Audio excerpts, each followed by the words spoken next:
Do you know what group was responsible for more homicides from 2000 to 2016, more than any other domestic extremist group? Not sure, but I trust you're about to tell me. Not a trick question. I raised that question because your testimony that was submitted to the committee talked a lot about homegrown violent extremists. In an unclassified FBI DHS Joint Intelligence Bulletin in May 2017 found that white supremacist extremism poses a persistent threat of lethal violence. Went on to say that white supremacists were responsible for more homicides from 2000 to 2016 than any other domestic extremist movement. 7 members of the committee joined me in writing a letter to you and Attorney General Barr explaining our concern about whether the FBI and Department of Justice were taking adequate measures to combat white supremacist violence and minimizing this growing domestic terrorism threat. The term white supremacist, white nationalist is not included in your statement to the committee when you talk about threats to America. There is a reference to racism, which I think probably was meant to include that, but nothing more specific. We live in a world where the neo-Nazis and white supremacists are taking lives in many places. A white supremacist murdered 51 Muslim worshippers in New Zealand. 2017, a white supremacist murdered 6 Muslim worshippers at a mosque in Quebec City, Canada. And in the United States, far-right extremists perpetrated the shootings at the Sikh Temple in Oak Creek, Wisconsin, the Emmanuel African Methodist Episcopal Church in Charleston, South Carolina, the Tree of Life Synagogue in Pittsburgh, Pennsylvania, and the Shabbat of Poway, I'm sorry if I mispronounced that, Poway Synagogue in Poway, California. The reason I raise this is because there is a concern that this is not being taken as seriously as it should be, as one of the real threats in our country. And a concern as well that the FBI has now changed its definition when it comes to race-related crimes. They've created a new category for what you term racially motivated violent extremism. It used to be white supremacist incidents.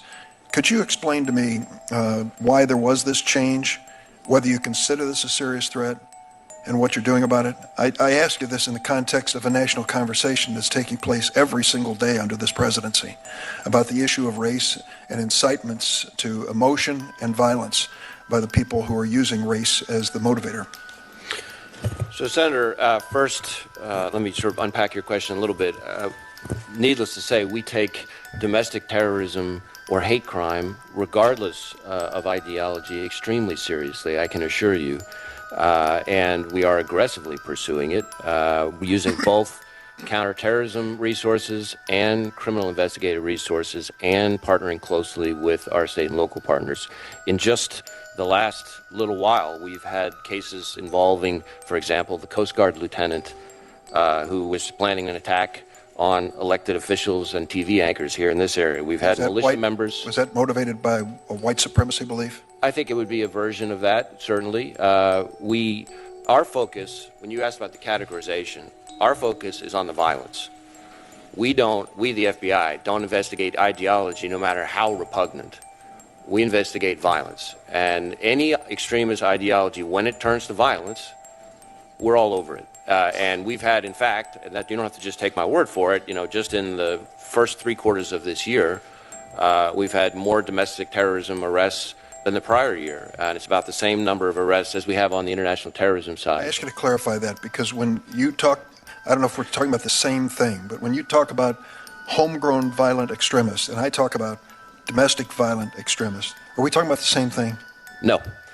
So we use the term homegrown violent extremism to refer to people already here in the United States who are inspired by different parts of the global jihadist movement to commit terrorist acts. Okay, we use the term domestic terrorism to refer to a broader array of threats ranging from anarchist extremism to different kinds of racially motivated violent extremism to different kinds of environmental extremism, etc. So let me pursue that for a second. So the point I'm getting to, and the reason I quoted this unclassified report, is if it's violence that motivates the FBI investigation. What we have here is a statement in this unclassified joint intelligence report that between the years 2000 and 2016, the white supremacists were responsible for more homicides than any other domestic extremism movement. Now, I see the distinction you're making, homegrown versus domestic. But let me ask you, can you quantify either one of them for us? Well, in terms of number of arrests, we have, through the third quarter of this fiscal year, had about, give or take, 100 arrests in the international terrorism side, which includes the homegrown violent extremism. This year? This year. But we've also had just about the same number, again, don't quote me to the exact digit, on the domestic terrorism side. And I will say that a majority of the domestic terrorism cases that we've investigated are motivated by some version of what you might call white supremacist violence, but it includes other things as well. I think this is significant. I do not want to diminish the work that you're doing when it comes to the homegrown domestic terrorism in any way whatsoever, not at all. And I understand that as a serious threat to the United States, and 9/11 is proof positive of that fact. But what you have just said is significant. If the number of people arrested this calendar year, when it comes to this extremist conduct, is about equal between those who were inspired by foreign actors, ISIS, Al-Qaeda, whatever it might be, and those who were inspired by white supremacy or at least some version of race. Now, if that's the way I heard you say it, please clarify. So let me clarify. What I just gave you were the number of arrests. The number of arrests.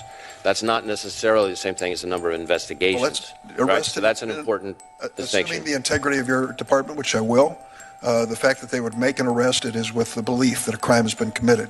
The point I'm getting to is we are in a very tense moment in American history on the issue of race. We are having a national conversation that we haven't had in a long time about racism and the reaction, what's acceptable and what is not.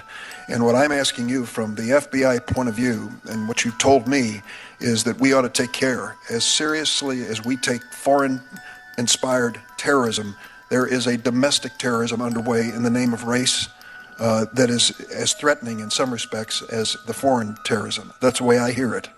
Yeah, I don't know that I think the greatest terrorist threat to the homeland is the homegrown violent extremist. I will say that we take foreign-inspired, which is jihadist-inspired violence.